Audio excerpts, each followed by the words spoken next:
नमस्कार सर्वांना. अत्यंत महत्त्वाची बातमी आहे विद्यार्थी मित्र हो. महाराष्ट्र राज्य परीक्षा परिषद पुणे अध्यक्ष यांच्याद्वारे एक स्टेटमेंट पुढारी पेपर न्यूज पुढारी ह्या न्यूजपेपरमध्ये छापून आले आहे. या स्टेटमेंटनुसार येत्या नोव्हेंबरमध्ये 16 किंवा 23 तारखेला TETचे नियोजन करण्याचे ठरवले आहे.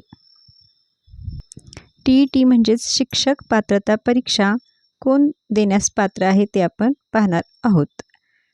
तर ज्यांचं D.Ed. B.Ed. झालेलं आहे ते TETला पात्र आहेत. तसेच जे D.Edच्या पहिल्या वर्षात किंवा दुसऱ्या वर्षात किंवा B.Edला पहिल्या वर्षात असतील म्हणजे ॲपियर आहेत D.Ed. B.Edला त्यांनासुद्धा TET देण्याची संधी आहे.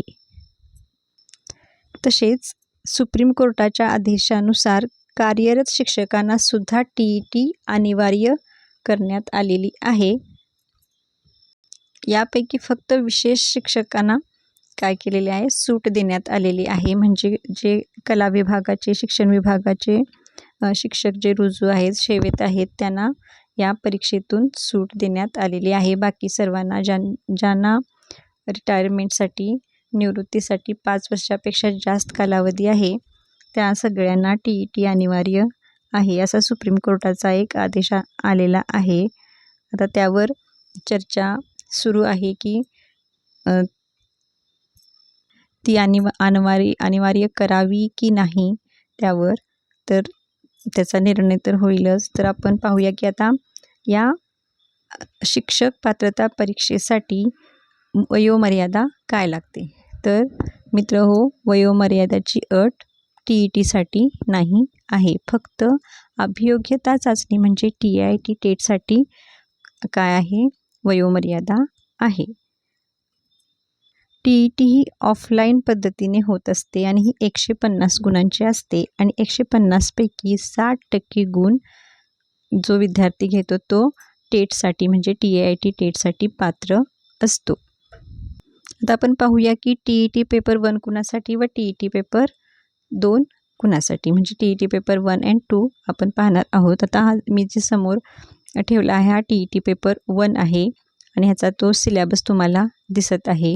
तर पहा हा पेपर कुणासाठी, तर 1ली ते 5वीच्या वर्गासाठी हा पेपर 1 आवश्यक आहे. तर पेपर 2 हा 6वी ते 8वी या वर्गासाठी पात्र होणे TET पात्र होणे गरजेचे आहे. 6वी ते 8वी या वर्गासाठी. 1ली ते 8वी या वर्गासाठी D.Ed. धारक TET पेपर 1 व TET पेपर 2 देऊ शकतात. ज्यांची पदवी झालेली आहे ते हे दोन्ही पेपर देऊ शकतात. आणखी पेपर 2 कुणासाठी, तर जे B.Ed. धारक आहेत किंवा B.Edला ॲपियर आहेत त्यांच्यासाठी आहे पेपर 2 6वी ते 8वी या वर्गांसाठी. आता हे B.Ed. धारक आहेत ते 1ली ते 5वीसाठी पेपर 1 देऊ शकत नाहीत. परीक्षा परिषदेनं ते अलाउड केलेलं नाही. तर 6वी ते 8वीच्या वर्गासाठी तुम्ही B.Ed. धारक ॲपियर असलेले सुद्धा विद्यार्थी काय करू शकता, पेपर 2 देऊ शकता.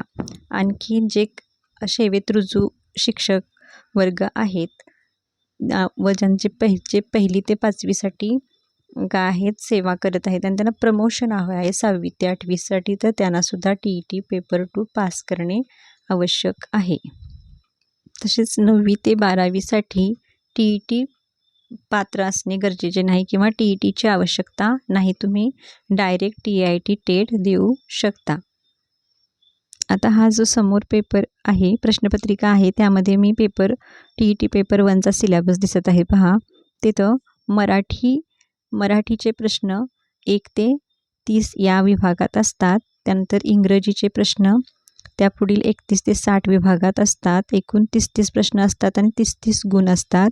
त्यानंतर बघा बालमानसशास्त्र व अध्यापनशास्त्र 61 ते 90 या प्रश्न क्रमांकाला असतात 30 गुणांसाठी. त्यानंतर आहे गणित 91 ते 120 प्रश्नामध्ये असते 30 गुणांसाठी आणि शेवटी असते परिसर अभ्यास 121 ते 150 या प्रश्नांमध्ये 30 गुणांसाठी. अशा प्रकारे हा पेपर 1 असतो. त्यानंतर आपण पाहूयात पेपर 2. पेपर 2साठी खालीलप्रमाणे विषय निहान विभाग आहेत पहा. मराठी, इंग्रजी, बालमानसशास्त्र व अध्यापनशास्त्र आणि सामाजिक शास्त्र. या ठिकाणी ज्यांचं सायन्स आहे त्यांना गणित व सायन्स, सामाजिक शास्त्र वगळून त्या ठिकाणी गणित व विज्ञान याचे प्रश्न येतात. तर पाहूया किती गुणांसाठी कशी विभागणी केलेली आहे. तर पहा, विभाग 1 मध्ये मराठी विषय 1 ते 30 प्रश्नांमध्ये असतो 30 गुणांसाठी.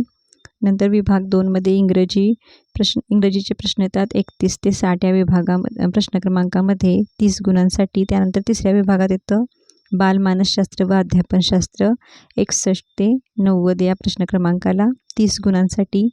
नंतर असते सामाजिक शास्त्र किंवा गणित व विज्ञान 91 ते 150 या प्रश्न क्रमांकावर